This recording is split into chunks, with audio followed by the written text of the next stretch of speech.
Okay, when you started talking earlier, you said something about sincerity of purpose. Yes. And then do good to others. Yes. Let me bring this to you, Ustaz Jibril. How has that been practiced lately? Because this is not the first time we're having the Eid-el Kabir. The lessons of the Eid, are they being imbibed as they should?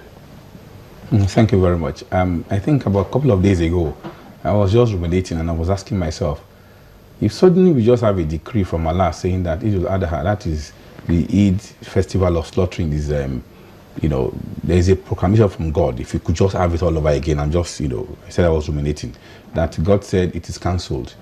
Would people really want it to be cancelled? Because it has become of more festivity than the spiritual, the lessons and spiritual importance which is really attached to it. I want to go back to Abraham, where he started from.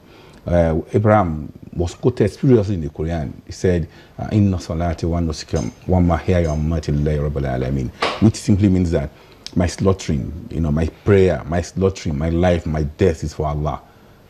We are to, you know, emulate that in Abraham. So there is a disparity now between the importance, the teachings and the lessons which, you know, Allah really wanted us to have as humanity from what exactly is obtainable now. Eid-ul-Adha has become more ceremonial, more party-like than the lessons it's supposed to, you know, drive into us. Like I was saying, when I started, I said, Islam, you know, preaches everything about Islam, you know, encompasses humanity. Humanity is at the center point of Islam. So even when you are slaughtering your ram, Allah is teaching you a lesson about humanity. Allah places humanity far above all other things that we do in this world. And I'm going to explain. The verse Quran told us that in the ummata wahid, this your community is one big community, and I'm your Lord. So when this practice comes up, as it does, where, you know, to reflect, know that anywhere in the world, like, you know, ram is slaughtered anywhere in the world, this global thing. Everybody comes for Hajj, you know, at this period too, on Mount Arafah, you know, irrespective of your race, your tribe, your region, wherever you come from, your sex, all of you are there. So Islam really, you know, go about humanity. But back to it, sincerity really, presently, when it comes to, you know, the Islamic teachings, is not really reflected in other longer. However, what we tell people, what we do, even when we do our khutbah, you know, Eid, you know, we do our 2 nafla on 8 days, then the Imam speaks to us like a sermon. They try to remind us of the purpose, the essence of the thing. But being sincere to God is one fundamental thing that is, you know, important in Islam. That it's a cornerstone of Islam, ikhlas, holding God as one, not as important with Him, sincerity of purpose, of intention, you know, one God, one religion, one Quran, one prophet. That's what Islam really preaches. Okay, let me come to the practitioner. Is it possible to be truly sincere to God and not be sincere to your fellow man?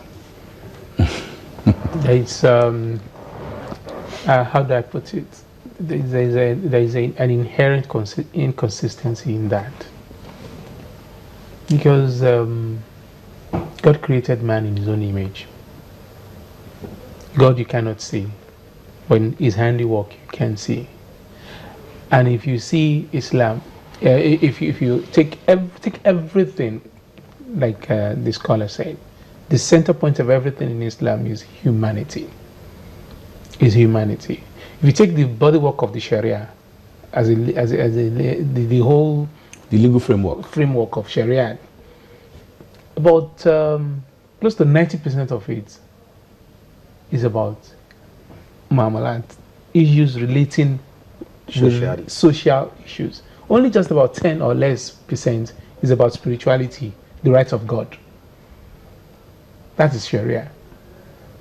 You understand? So there is no way you can be sincere to Allah when you are not sincere to man. But the only line drawn there is that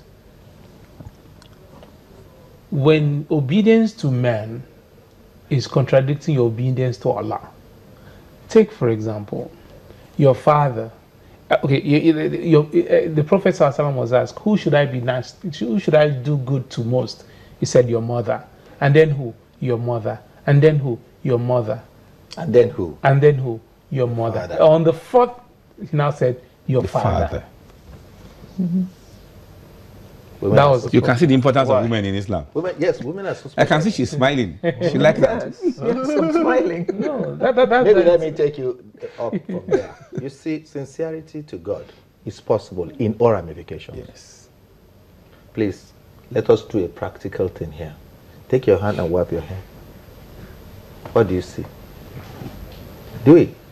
What do you see? What do Nothing. I see? Yes, but there's something there. There is, if not for the air condition, there is a grease of sweat. And that is humanity before religion. It's not written on anybody's forehead. So what do you do this time? Rights are being clamored for all over the world. Yes. That's why we got it wrong. It must be responsibility, because rights are automatic. Yes. And that's what Islam comes to preach. What God wants is Inna Allah. He said it categorically in the Quran that I ordered justice being the first thing. What must be what we want to be done to you, you must do it to others. Responsibility first. And he said the second one, well, ihsan. Ihsan means kindness. What is kindness? Giving love to others. What is love? Love is all about you giving everything you have and expecting nothing in return. So a large heart. Yeah. All he's saying there is a third one is give dues to those, give dues to those that must take it from you. The moment I give you my responsibility, the moment you have your right. And the moment you give me your responsibility, the moment I have my right. So who is fighting for who now? Can anybody fight for God? No. But two things happened. There is difference between object and person. So I want to put blames on people like us who are leading the Ummah. We should not be materialistic. But we are the most materialistic person now. So Sheikh, this is where we are going to take it up. We have to start winding down now. And based on all you have said, I would like to bring to the fore that the activities of Boko Haram, Al-Qaeda, ISIS, those activities have drawn the ire of many people against Muslims. Yes.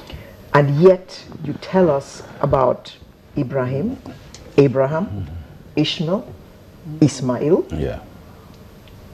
It brings to a convergence Christianity and Islam. And Judaism. And Judaism. Yes. So what is your advice to people out there, not to only Muslims, to people? Yes. No, regarding what? Regarding what? No, it's regarding Boko Haram. I want to tell you something. Okay.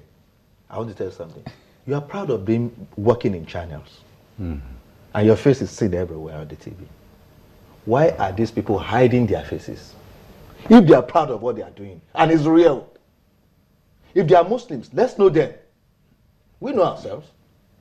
They are not Muslims. They are not humane. They are not humans. They are working against the integrity of humanity. So let them come out and show us they are the killers. You see, there are two things ruling the world. The case of secularism started in 1775 with the Roman Empire and the leaders of the church, where 7,000 of them was murdered in a day and buried inside the worshiping place. Yes. Why? Because they saw the people of God now ruling the world and they have no power. So the emperors have to eliminate them so that they can get their ways. So it's secularism that started it all over. And I can tell you categorically that all religions are against secularism. Because if they say, oh, Islam is against teaching, Islam is against education, the first injunction that was revealed to the Prophet ﷺ was read. What is the meaning of read? So if these people now come and say reading is haram, then are they preaching Islam? That's one. Number two, let them come out and say we are the perpetrators. Number three, Hillary Clinton. If you Google her with Taliban, Shabab, Boko Haram, all you have, she has said the truth. They paid to get these people online, and this is where we have. Okay. Your last word. Well, simply, Boko Haram doesn't represent Islam. That is not the way to market a religion.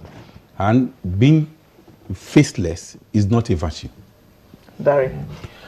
Well, I'll still round off with the last question Nyata asked, as in sincerity. Allah said in the Quran, "Ihdilu iwa ikrab li taqwa." Fairness is next, is the closest to piety. So if you want to be to be fair, to be pious to your God, be fair to your other men. And in the spirit of fairness, it's not about being Christian or Muslim. Let's all start imbibing that spirit of fairness, and let's see how far we go. Thank you very much. Thank you very much, Dari Dairo, who's a Muslim, and then Sheikh Abdurrahman Sulaiman, National Missioner, Al-Fatihul Karib Islamic Society of Nigeria, as well as Ustaz Lawal Jibril, Deputy National President, Islamic Youth League of Nigeria. I think Ustaz means teacher, doesn't it? Something like that. You want to go to my school for Arabic? Thank you very much. She's doing good already. We shall come back in just a moment with yet another very interesting conversation.